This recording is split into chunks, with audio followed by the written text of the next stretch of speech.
Những giai điệu ngẫu hứng, chất giọng nam cao đặc biệt, đôi tay chơi đàn accordion điệu nghệ là những nhận xét mà bạn bè và rất nhiều khán giả dành tặng cho Mathieu Hà, một nghệ sĩ tự do người Pháp gốc Việt.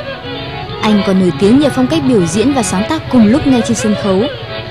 Sân khấu của anh có thể là một khán phòng, nhưng cũng hoàn toàn có thể là đường phố. Để đến được nhiều quốc gia trên thế giới, Mathieu Hà cùng nhóm nhạc Easter của mình đã nhờ những người lái xe nối giúp chiếc thùng xe du lịch di động của anh vào xe ô tô của họ để kéo đi. Với phong cách sống và biểu diễn hết sức ngẫu hứng này, Mathieu Hà đã để lại nhiều ấn tượng trong lòng khán giả tại hơn 20 quốc gia mà anh đã đi qua.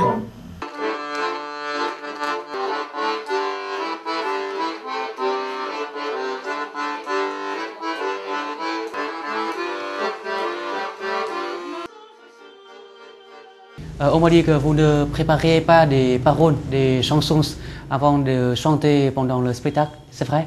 Oui, exactement. Et pourquoi? Ben, tout d'abord, j'ai chanté avant dans une chorale quand j'étais petit. C'était une chorale catholique, on chantait dans les églises, mais elle avait la particularité, et c'était peut-être l'une des seules à le faire, c'était d'enseigner le chant sans partition, sans lire quoi que ce soit du chant, mais juste apprendre le chant par l'oreille. Et alors, pour l'initiation, ça se faisait ainsi. On rentrait dans la chorale pendant le concert et on commençait à faire du playback. On ne connaissait pas du tout le chant. Et au bout d'un mois d'une tournée qu'on faisait avec la chorale, on commençait à retenir les chansons et on chantait par exemple de l'italien sans avoir aucune notion de l'italien, on chantait de l'allemand sans avoir aucune notion de l'allemand, on chantait du latin, etc. Alors ce qui faisait que j'ai vite appréhendé le chant sans aucune notion du langage, mais juste sur une notion sonore et musicale. Enfin, voilà. Ensuite, après, quand j'ai commencé à chanter pour moi, il m'est venu à l'esprit que si je commençais à mettre des paroles en français sur une musique que je composais, ça pouvait changer mais totalement le sens de la musique et la puissance de la musique que je pouvais composer.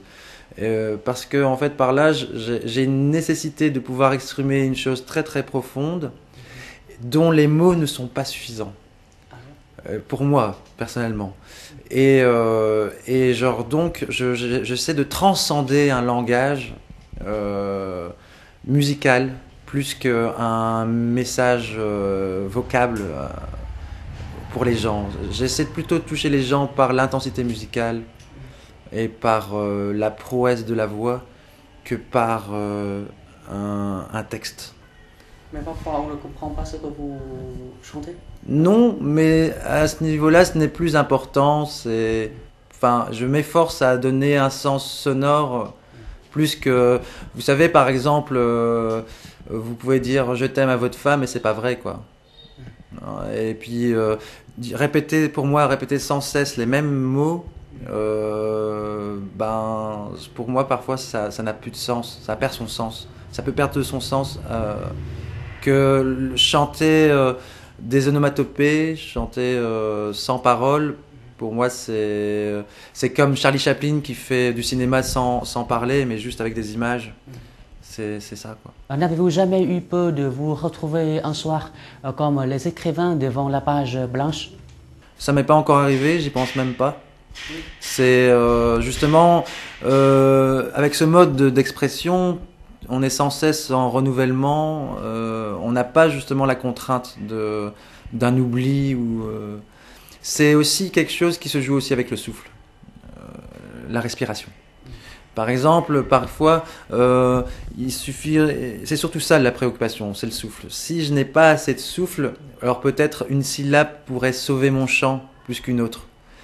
Que si je devais chanter une phrase bien précise avec un souffle réduit, je n'arriverais peut-être pas. Mais que par le fait que je puisse inventer sur le moment même mes sonorités, elles sont souvent en réponse en fonction du souffle que j'ai au moment où je chante. En tout cas, regardez, quand on écoute l'opéra, quand on écoute Elvis Presley, mais quand on écoutait Elvis Presley en 1950, du temps où la France ou bien le Vietnam ne parlaient pas du tout anglais, on était quand même touché par ça. On on peut être touché par ce qu'ils font. On n'a pas forcément obligé de comprendre le langage anglais ou français. Si la musique est là, elle peut se suffire à elle-même. Et voilà, c'est pour ça je veux pas. Pour moi, la musique est tellement importante que que dans la majeure des cas, je ne veux pas la mettre en balance avec un texte. Parce que parfois, je trouve que c'est malheureux pour la musique, un texte. Bon, c'est mon avis, hein, c'est tel que je pense. Mais je ne crache pas non plus sur les grands chanteurs à texte. Hein, ils font des textes remarquables. Dans quel but étiez-vous revenu aujourd'hui? Je viens ici pour essayer d'organiser pour 2010, dans 2 ans, un festival à Hanoï, ouais, ou au Vietnam. Mais je suis en train de réfléchir. Je vais voir si c'est possible ou c'est pas possible. Et ce serait un festival qui s'appellerait le Festival Désoriental. C'est-à-dire? Désoriental, en fait, c'est un jeu de mots.